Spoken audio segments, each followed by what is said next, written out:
Kabir steel factory में नौकरी करता था। वह अपने काम से बेहद खुश था। हालांकि उसकी सैलरी कुछ ज़्यादा नहीं थी, फिर भी वह किसी तरह अपने घर को चला रहा था। उसके दो छोटे छोटे बच्चे थे। बेटा का नाम अंकित था और बेटी का नाम रागनी। दोनों बहुत ही प्यारे बच्चे थे। और उसकी पत्नी, जिसका नाम कौशल्या था, लेकिन वह बहुत गुस्से वाली थी। बात बात पर गुस्से से लाल पीले हो जाती। एक दिन किसी बात पर कबीर से झगड़ा हुआ तो पति पत्नी गुस्से से लाल पीले हो गए, एक दूसरे को ताने मारने लगे। कौशल्या गुस्से पर कंट्रोल ना कर पाई और कहने लगी, अगर तुम मर्द हो तो मुझे डिवोर्स दे दो। 1 मिनट भी मैं तुम्हारे साथ नहीं रह सकती। कबीर खामोश हो गया और उसकी बात को इग्नोर करने लगा। लेकिन कौशल्या ने फिर कहा, तुम मर्द नहीं हो क्या? अगर हो तो मुझे तुरंत डिवोर्स दे दो। हालांकि उसकी पत्नी बहुत ही अच्छी और संस्कारी थी, लेकिन जब गुस्से में होती तो अनाप शनाप बकती। उसका अपने गुस्से पर कंट्रोल नहीं होता। गुस्सा और बढ़ा तो कहने लगी, अगर तुम मर्द हो तो यह करो वह करो, मुझे अभी तुरंत जवाब चाहिए, तुरंत जवाब दे दो। आखिरकार कबीर मजबूर होकर एक कागज में कुछ लिखकर लिफाफे के अंदर रखकर उसके हाथ में पकड़ाते हुए कहा, यह पकड़ो लिफाफा और चली जाओ यहाँ से। मैंने साबित कर दिया कि मैं सच में एक मर्द हूँ।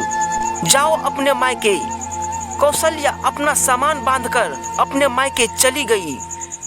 जब यह बात सगे रिश्तेदारों तक पहुंच गई तो किसी को इस बात पर यकीन नहीं हो रहा था, क्योंकि पति पत्नी में बेहद प्यार था। पति अपनी पत्नी का आदर सम्मान करता था। वह भला ऐसे कैसे अपनी पत्नी को डिवोर्स दे सकता है? परिवार में उनके प्रेम की मिसालें दी जाती थी।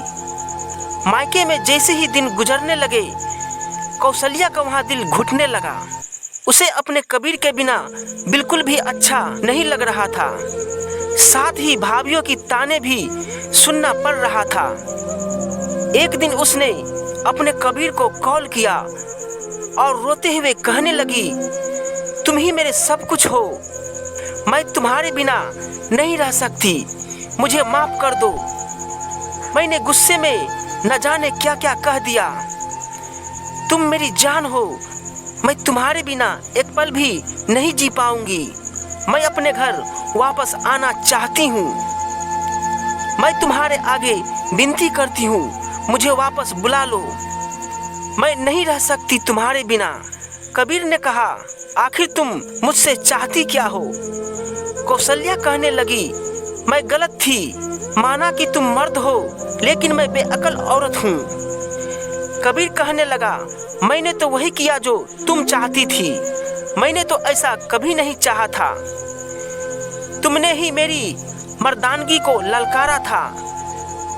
आदमी सब कुछ बर्दाश्त कर सकता है, मगर अपनी मर्दानगी पर सवाल बर्दाश्त नहीं कर सकता। कौशल्या रोते हुए कहने लगी, हाँ हाँ, मैं जानती हूँ मैं गलत हूँ। मैंने बहुत बुरा किया है। तुम तो अच्छे पति हो मेरा ही दिमाग खराब हो गया था जो मैंने तुम्हारे साथ ऐसा व्यवहार किया। झगड़े तो हर घर में होते हैं, मगर मुझे इतना गुस्सा नहीं करना चाहिए था। मुझे तुम्हारे साथ ऐसा व्यवहार नहीं करना चाहिए था। मैं तुम्हारे सामने हाथ जोड़कर विनती करती हूँ, मुझे माफ कर दो।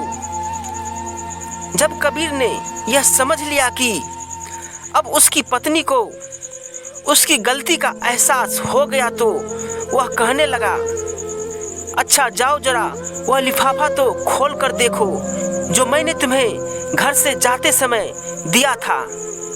कौशल्या फोन को होल्ड पर रखकर तुरंत उठी और लिफाफे को खोलकर उसके अंदर जो कागज था उसे पढ़ने लगी। मेरे बच्चों की अम्मा, मेरी जान चाहे आसमान जमीन पर गिर जाए तब भी मैं तुम्हें हरगिज डिवोर्स नहीं दूंगा। कबीर ने लिफाफे में कौशल्या को यह लिख कर दिया था, लेकिन कौशल्या समझी थी कि उसने डिवोर्स दिया होगा। जब कौशल्या ने वह कागज पढ़ा तो रोने लगी और कबीर का धन्यवाद किया। जब कबीर ने अपने गुस्से पर कंट्रोल किया, यही तो है असली मर्दानगी। अपनी पत्नी पर रौब डालना, उसे मारना पीटना, उसके मायके वालों को बुरा भला कहना या गाली गलौज करना मर्दानगी नहीं होती, बल्कि उससे प्रेम करना, उसका आदर सम्मान करना, और घर में झगड़ा हो तो अपने गुस्से को कंट्रोल करना और फिर से दोनों खुशी खुशी जीवन बिताने लगे। उसकी जिंदगी में फिर से खुशियाँ लौट आई थी। तो दोस्तों, यह थी हमारी आज की कहानी। उम्मीद करते हैं आपको पसंद आई होगी। आपका क्या कहना है इस कहानी के बारे में कमेंट करके हमें ज़रूर बताइए। वीडियो को लाइक करके चैनल को सब्सक्राइब कर लीजिए, साथ में घंटी को दबाकर ऑल पर सेट कर लीजिए ताकि आने वाली वीडियो आपको तुरंत मिले। मुझे दीजिए अगली वीडियो तक इजाज़त। जय हिंद, जय भारत।